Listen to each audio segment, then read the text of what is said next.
तो students welcome to my channel. आज हम लोग डिस्कस करने जा रहे हैं 2017 का एक क्वेश्चन। तो इस क्वेश्चन में क्या लिखा हुआ है, रीड आउट करते हैं। Consider a drop of rain water having mass 1 gram falling from a height of 1 kilometer.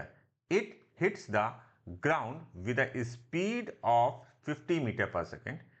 Take acceleration due to gravity as 10 meter per second square.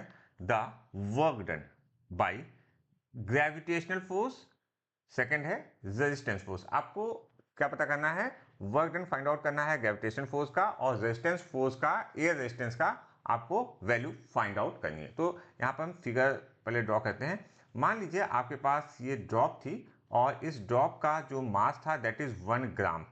ठीक है, इसको 1 ग्राम ऐसे लिखते हैं। और ये 1 किलोमीटर, ये 1 किलोमीटर से आपने इसको ड्रॉप किया। ओके, इसको हम लोग मीटर में कन्वर्ट कर लेंगे।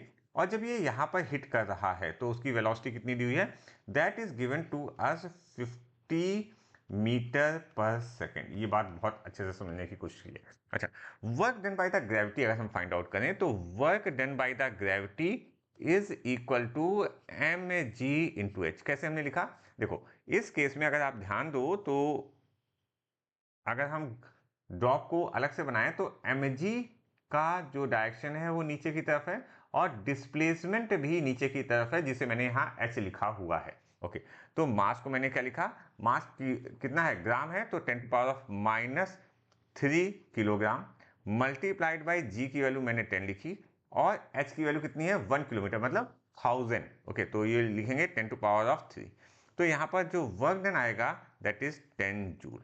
ओके, ये कौन सा आ गया, work done by the gravity. अच्छा, अब हमसे पूछा गया है सेकंड में resistive force of air. Okay, so resistive force of air, ऐसे केसेस में ध्यान दीजिए हम कौन सी थ्योरम लगाते हैं, हम वर्क एनर्जी थ्योरम लगाते हैं। तो वर्क एनर्जी थ्योरम क्या कहती है, work done by all the forces, work done all, okay, that is equal to change in kinetic energy.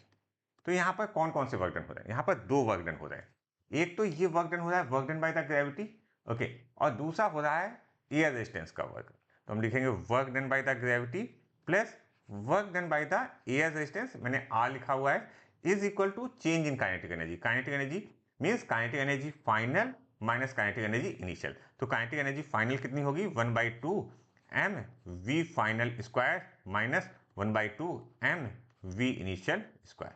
आप इसको वैल्यूज रख देते हैं। देखो आपको ये W G work done by the gravity की वैल्यू आपने यहां से निकाल ली थी, तो आपने लिखा 10 plus work done by the air resistance W R is equal to 1/2 multiplied by 10⁻³ अच्छा, वी फाइनल कितना है 50, तो 50 multiplied by 50 multiplied by 50, okay, minus zero. क्यों नहीं जीरो, क्योंकि यहां पर जो वेलोसिटी थी, यहां पर v की जो वैल्यू है वो क्या है, जीरो है। ओके, अच्छा, जब आप इसको सॉल्व करोगे तो ये हुआ, देखो 1, ये 2 इसमें हो जाएगा। ओके, तो इसको आप ऐसे भी लिख सकते हो 1/20 मल्टीप्लाइड बाई 5×5 ओके, 5×25।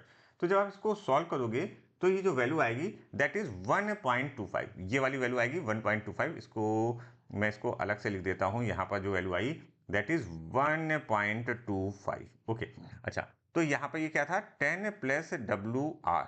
अच्छा, तो डब्ल्यू आर की वैल्यू कितनी आएगी, W R is equal to, जो हमारा रेजिस्टेंस है वो निगेटिव में जाना चाहिए, तो -10 plus 1.25 and this value comes to be -8.75 joule.